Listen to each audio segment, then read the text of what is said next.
The numbers are staggering. In late 2025, China's trade surplus is set to exceed $1 trillion, a milestone that's reshaping the global economy. This means China sells $1 trillion more in goods to the world than it buys, a scale of dominance few predicted. Many expected China's surplus to shrink as its citizens grew wealthier and demanded more foreign goods. Instead, the opposite happened. Even after a global pandemic and a trade war with the US, China's surplus has only grown. Tariffs and trade barriers failed to slow it down. The surplus is larger now than before. China's manufacturing base is vast and efficient, outcompeting rivals in everything from toys to high-tech electronics. During global slowdowns, China's factories kept running, supplying everything from PPE to home electronics. Ironically, the pandemic supercharged China's export machine, making it the world's indispensable supplier.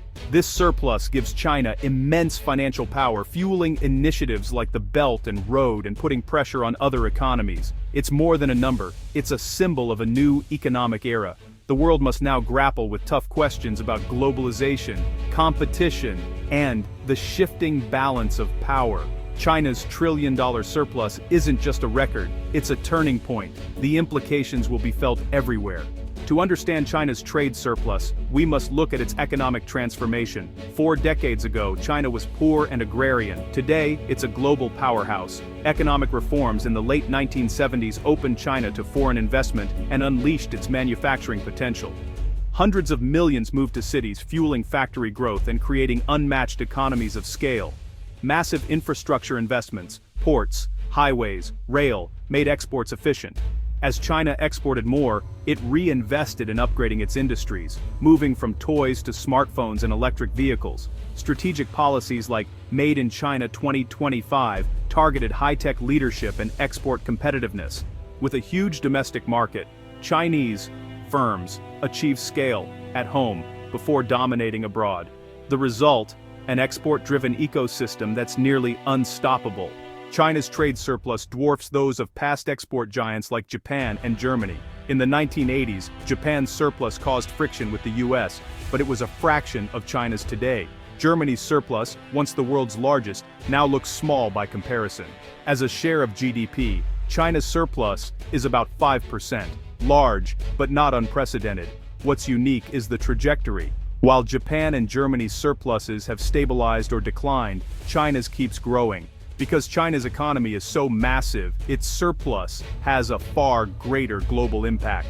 Unlike Japan and Germany, which focused on high-end manufacturing, China dominates across all sectors, low, middle, and high-end.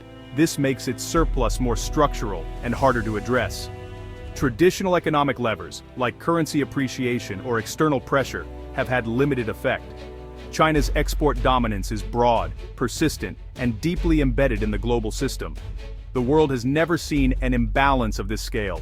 Addressing it will require new thinking. Why are Chinese exports so competitive? It's not just cheap labor anymore. Wages have risen, but productivity has risen even faster, thanks to automation, technology, and modern management. Today's Chinese factories are high-tech, with robotics and skilled technicians.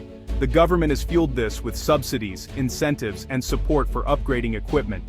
Wages have grown, but not as fast as the economy, keeping labor's share of income low and profits high. This encourages investment over consumption, reinforcing export-led growth. State policies, cheap loans, tax rebates, and a managed currency give exporters an edge. The yuan remains undervalued, making Chinese goods cheaper abroad. The result? Relentless efficiency, low prices, and a cycle that keeps China's exports dominant. It's a model that's proven hard to disrupt.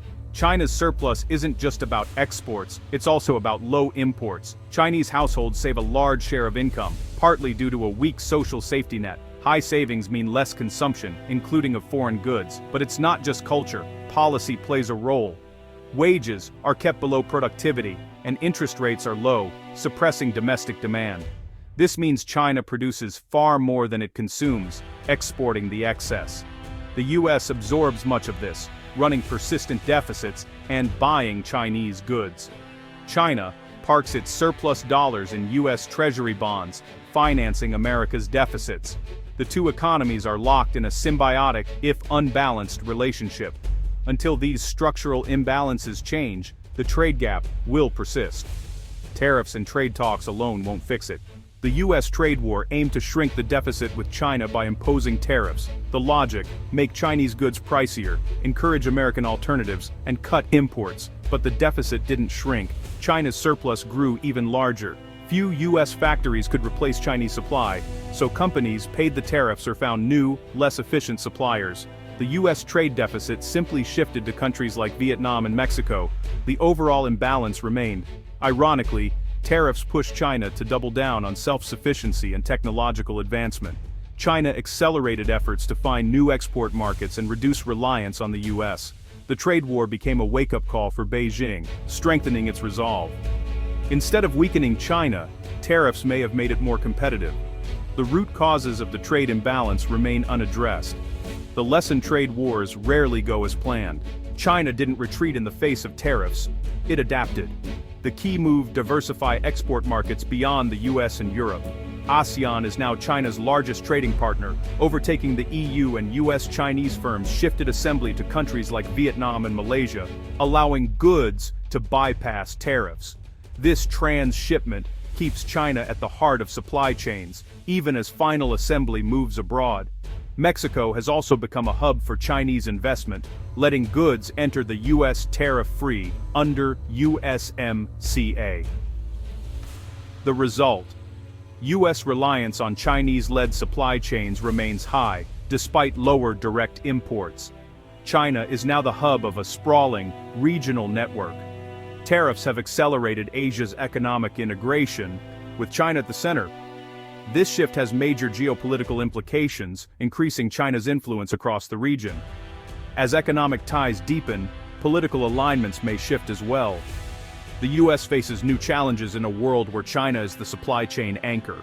Is China's massive trade surplus sustainable? Its manufacturing dominance and lead in green industries suggest the surplus could grow, but headwinds are building. Protectionism is rising, and countries are pushing back against Chinese imports. China's own leaders know the export-led model has limits. Debt, overcapacity, and inequality are growing concerns. Rebalancing toward domestic consumption is a stated goal, but progress is slow. Demographics are another challenge. China's population is aging, and its workforce is shrinking. Higher wages and more consumption could erode the surplus over time. Automation may help, but the era of endless cheap labor is ending. The future of China's surplus depends on how it navigates these shifts. The world is watching closely. China's trillion-dollar surplus signals a new global reality. It cements China as the dominant force in global trade, with far-reaching consequences. For the West, it's a reckoning. Engagement hasn't liberalized China, but strengthened its state-led model. Expect more trade friction and protectionism as countries try to shield their industries. The global economy may split into competing blocs, one led by China, another by the US and allies. China's surplus gives it financial power to invest globally and expand its influence. Initiatives like Belt and Road and the internationalization of the yuan are reshaping geopolitics. The world must confront tough questions about the future of globalization and economic balance. Finding stability will require major adjustments in both China and the US. The trillion-dollar question: what kind of global order comes next?